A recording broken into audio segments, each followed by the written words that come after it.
Welcome back, guys. In this lecture, we are going to discuss about the client-server environment in Node.js.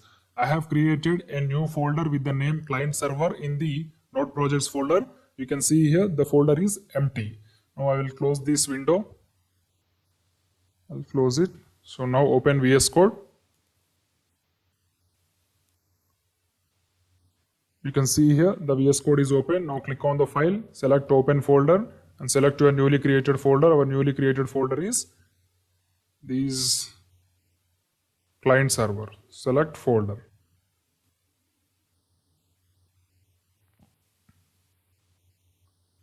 You can see the client server folder is opened in the VS Code. And we are going to use Postman software as our client in this application. Postman is one of the software which is used to perform the API request between the client and server. If you haven't downloaded the Postman, open Google and type Postman.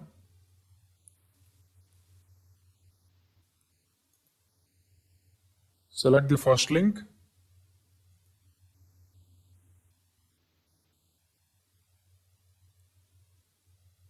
In the right corner, you can able to see the download button. Click on this download button.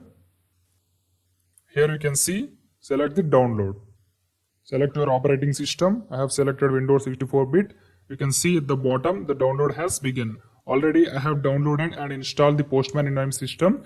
That's why I will cancel this download. And after downloading and install, open the Postman in your system.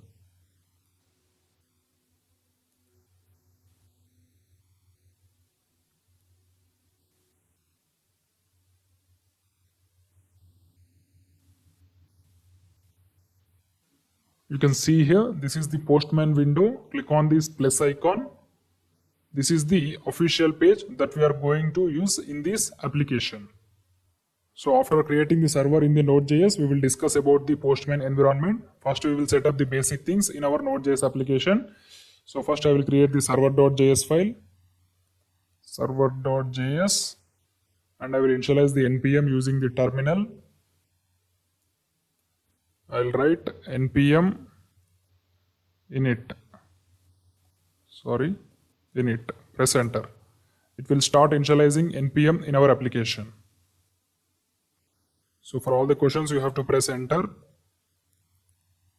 Now we have to install the required packages in our application. I will write npm install NodeMon and as well as Express. Control enter. It will start initializing the npm NodeMon package as well as Express package in our client server application.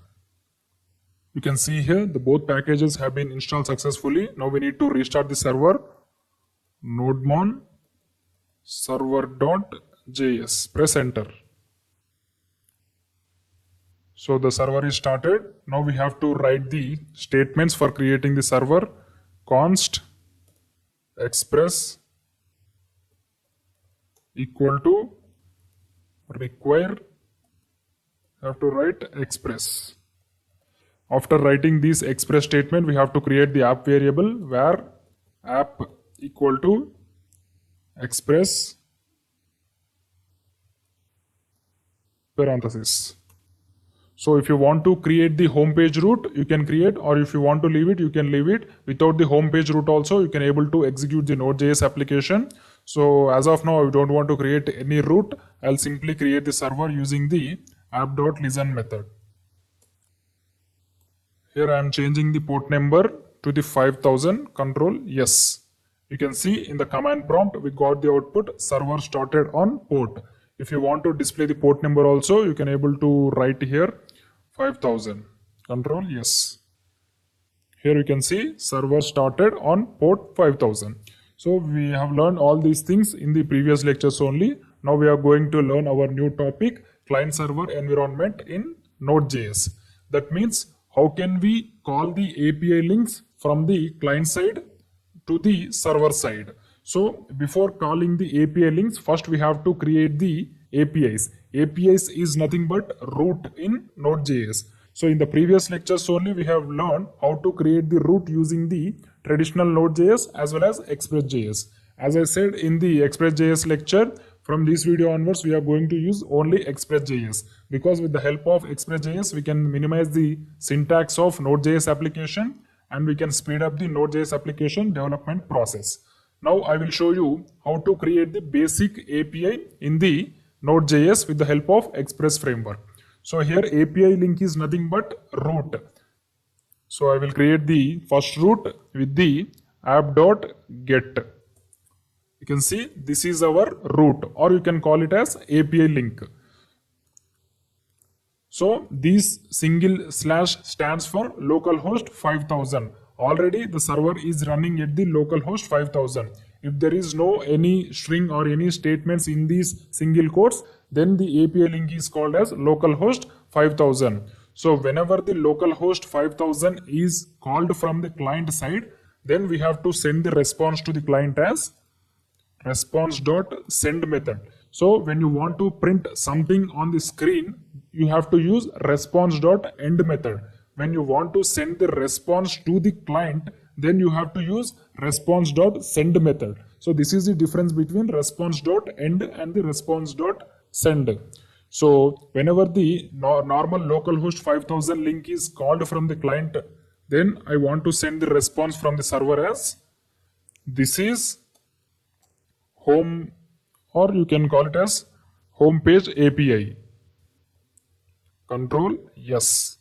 Now I will call the localhost 5000 API link from the client, which is called as Postman. In real-time applications, we will use the client as ReactJs, AngularJS, Vue.js, or traditional HTML, etc. So first we will test with the NodeMon, Postman. Then we can able to implement these things in ReactJS very easily. So first we will test all the API links in the Postman. So now I will open the Postman. Here you can see the Postman is open. We have to put the API link in this box. Here you can see enter the request URL. Here the URL is nothing but API link. So I will write http:// localhost port number 5000. Because we are running the Node.js application in the localhost 5000. So when this root is called from the client side, this API link will be executed. Here you can see there is only one root or one API link in our application. So it will send the response to the client as this is homepage API. So now I will click on the send button. So it will send the API request from the client to the server Node.js. I'll click on the send button. Here you can see we got the output, means we got the response from the server. This is homepage API. Here we are getting this response from the server Node.js because we have sent the API request to the localhost 5000 root. And in the Node.js we are receiving the request from the client. So whenever the API localhost 5000 link is called, then the server will send the response to the client as this is homepage API. Now I am going to create the second API link or second root. API link or root, both are same in the Node.js. Now I am going to create the second root as app.get. So in this root, I want to send some of the users' names to the client. So to access this link, I will write the root as usernames. So whenever the API link with the localhost 5000/usernames is called, then the server is send the response with some users names. First I will create some usernames in an array where usernames equal to, I will write some names, John, I will write Alexander, and I will write the third user as Ronaldo, and I will write the fourth user as Messi. So when the client is requesting the users' names to the server, then the server will respond with the usernames. So I will write response.send usernames. The server is sending the array of users' names to the client. Now I will call this API from the client side. So instead of writing localhost 5000, I will write localhost 5000 slash usernames. Usernames. That's it. Now I will click the send button. Here you can see we got the response from the server with some usernames. The first username is John, second username is Alexander, and the third username is Ronaldo, fourth username is Messi. So like this way, we can call the API links from the client server. So you can send any type of response to the client, not only an array, not only string. You can send any data that may be a string or integer or const or anything. So the data which we are sending from the server to the client is called as API, Application Programming Interface. In the next video, we are going to discuss about the post method. Means in this video, we have only learned how to send the response to the client. In the next video, we are going to receive the data from the client and we can validate the data in the server side, and again we can send the response to the client. So with the help of get method, you cannot receive data from the client. Get method is used for only sending data to the client.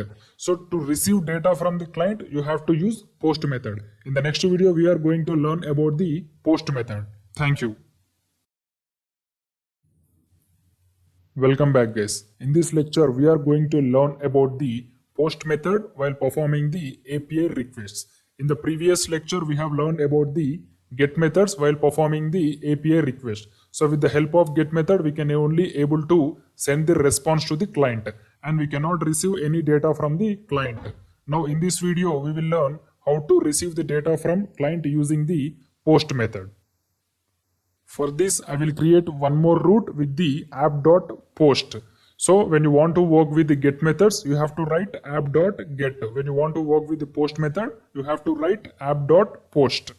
So I will create the route app.post. So I want to create the login route, because in the login route, we should receive the parameters like username and password from the client side. So this route will be suitable for our project. So I will create the route as login. Control yes. Now in this login route, we have to receive the data from the client and we have to validate that credentials. After validating that credentials, you have to send the response to the client whether the login is successful or not. So to receive data from the client, we have to use one more npm package in our application, which is called as body parser. So first I will install the body parser package in our application. Npm install body -parser. Press enter. It will start installing body parser in our application. Here we go. The body parser package has been installed successfully. If you open the package.json file, you can able to see the body parser in the package.json. Now close this window. So now I will show you how to initialize the body parser in our application. So after creating the var app is equal to express, you have to initialize the body parser. First I will write const body parser. Sorry, here p is capital. You can write small p also. So I will write body parser equal to require. This statement is common for every npm package. Body -parser. Remember this, we have to place hyphen. Control yes. After initializing the body parser, you have to write two additional statements. So they are, first statement is JSON statement, body parser.json, and the second statement is URL, body parser.url. So these are the statements which are used to run body parser in our application. We have to write app.use body parser object. You are initializing the body parser with the P capital. Here also we have to write P capital. If you want to initialize the body parser with the small p, in this app.use also you have to use the small p. Here the body parser, this is an object of the body parser module. Suppose if you are writing small p here, here also you need to write the small p. So here also I will change it to the small p. In this also I will change it to the small p. Control yes.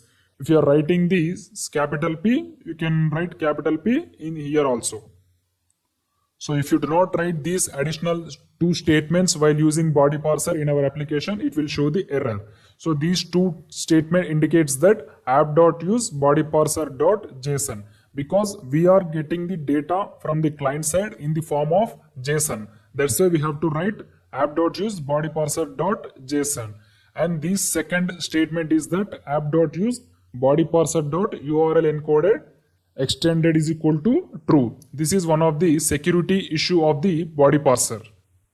So these three lines are mandatory when you want to use post method or body parser in our application. First we have to initialize the body parser, then we have to write app.use body parser.json, then you have to use body parser.url encoded extended is equal to true.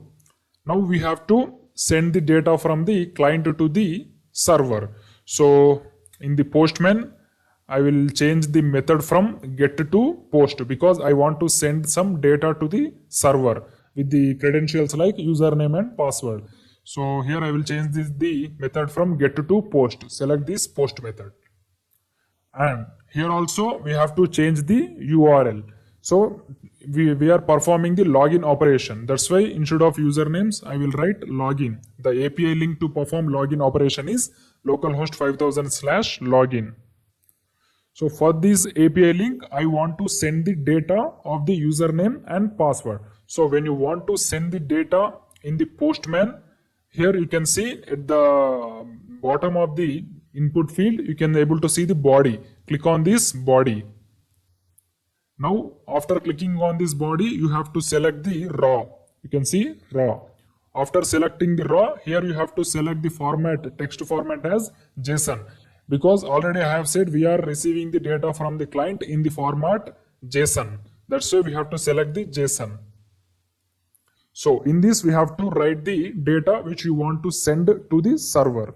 So I want to send the data of the server to username and password. So first I will create the object and I will write the properties and values in this object. So the first property is username. And the value is JavaScript.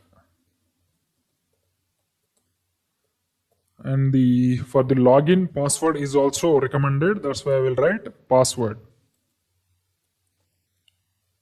Password is equal to node.js.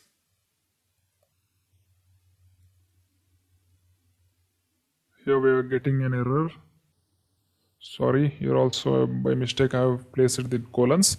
So here you can see the error has gone. So for this login route or login API, we are sending one user object with the value username is equal to JavaScript and password is equal to node.js. Now we have to receive these data at the client side with the help of body parser. Now I will show you how to receive that data. So in this route, in this login API route only, we are going to implement the logic.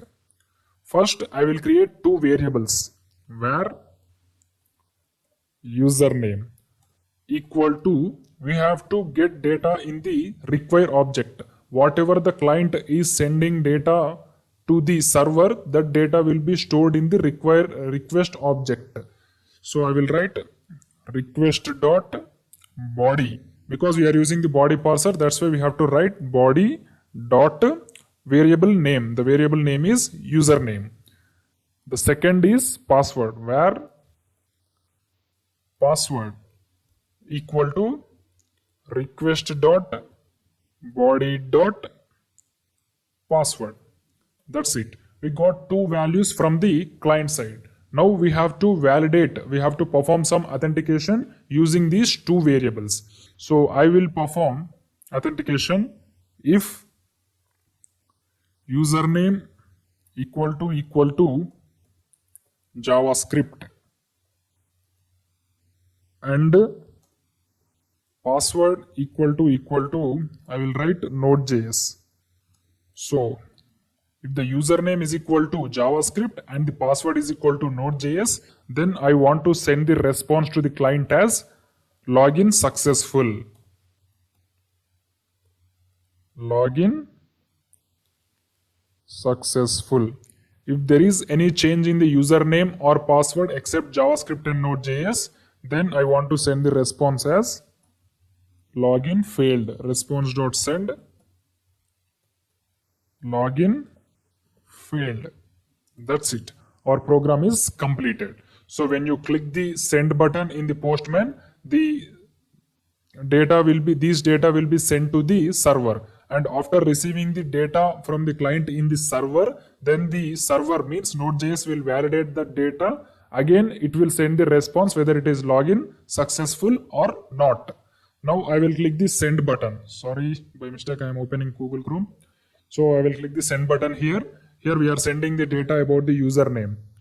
Send. Here you can see we got an error, could not send a request. So there is something mistake in our code. So after initializing the body parser, I forgot to restart the Node.js server. You can see there is no server running here. That's why we need to restart the server using nodemon server.js. Press enter.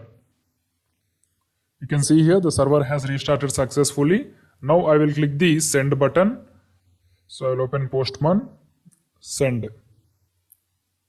You can see here we got the message login successful. We have successfully sent the data from the client using the post method, and we have received the data in the Node.js using the body parser in the app.post login API. So whatever the data you are sending from the client side, that data will be present in the request.body. So in this request.body, we have to separate the variables. Request.body.username. This is for the username. Request.body.password. This is for the password. So in these two variables, we have stored the values of username and password. Suppose if you send any invalid details, it will send the response as login failed. So instead of JavaScript and Node.js, I will send some invalid details. So instead of username as JavaScript, I will send the username as Python. Now I will click the send button. Here you can see we got the message from the Node.js login failed, because in the Node.js we are validating the credentials. If the username is equal to JavaScript and the password is equal to Node.js only, we are sending the response as login successful. If there is any change except from JavaScript and Node.js, we are sending the response as login failed. That's why it is sending login failed. Suppose if you enter correct username and the invalid password also, it will send the response as login failed only. So I will send the username is equal to JavaScript and password is equal to, instead of Node.js, I will write ReactJs. Again, I will click the send button. Here you can see once again we got the same output, login failed, because the valid credentials are JavaScript and Node.js only. Now I will change the password from ReactJs to the Node.js. Node.js. Send. Here you can see we got the correct message, login successful. So to send any data from the client to the server, we have to use the post method, and at the server also you have to create the API with the post method only. So try to use always post methods only, because post method will do all the functionalities of the get method and it will also do some of the advanced functionalities. So because in the get method we cannot receive the data from the client, but we can in the post method we can able to receive the data from the client, and without data also the post method will work. So try to use always post method only. So to receive data from the client, we cannot receive data directly. That's why we have to use body parser. Body parser is one of the NPM package in Node.js which is used to get data from the request object. So we cannot get directly data from the request object. In between the request object and the variable, you have to use one key which is called as body. To use that body, we have to use the body parser. So after initializing the body parser, we have to write additional two more statements. They are app.use bodyparser.json, and the second statement is app.use bodyparser.url encoded extended is equal to true. So this is up to the Postman get method or API get method and post method. Thank you.